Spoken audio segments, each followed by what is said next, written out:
KATA is the language you configure Cerb in. Automations, toolbars, widgets, dashboards. If you have built anything in Cerb, you have written it. A general-purpose code editor can color that. It cannot tell you what belongs on the next line. The editor in Cerb 12 is Cerb's own, and it reads KATA the way the server reads it. Look at what that buys before you touch anything. A key, its identifier, its annotation, and its colon are one color, and values are left plain. Anything in double braces goes to the same tokenizer that highlights it everywhere else. A placeholder looks the same here as it does in a template. Indent guides run down every level, and the gutter marks every line that has a block underneath it. Now open a line under this agent's tools and ask for a suggestion.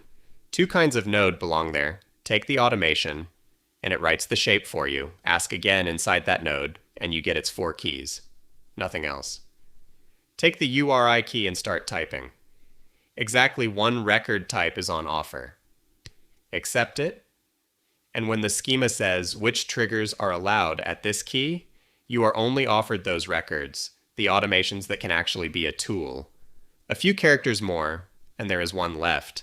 The moment the URI is complete, a marker appears in the gutter beside the line. Click that, and the automation it points at opens over the script, its trigger, its description, all of it without leaving the editor.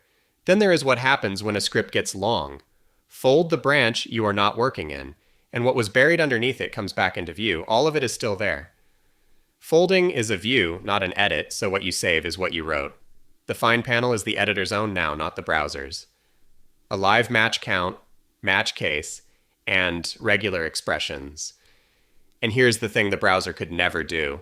The match is inside a block, you fold it away, and jumping to it opens the fold. None of this is only for KATA. The JSON editor, the scripting editor, the markdown editor, the search bar, and the data query builder all come off the same toolkit, with a different grammar dropped in.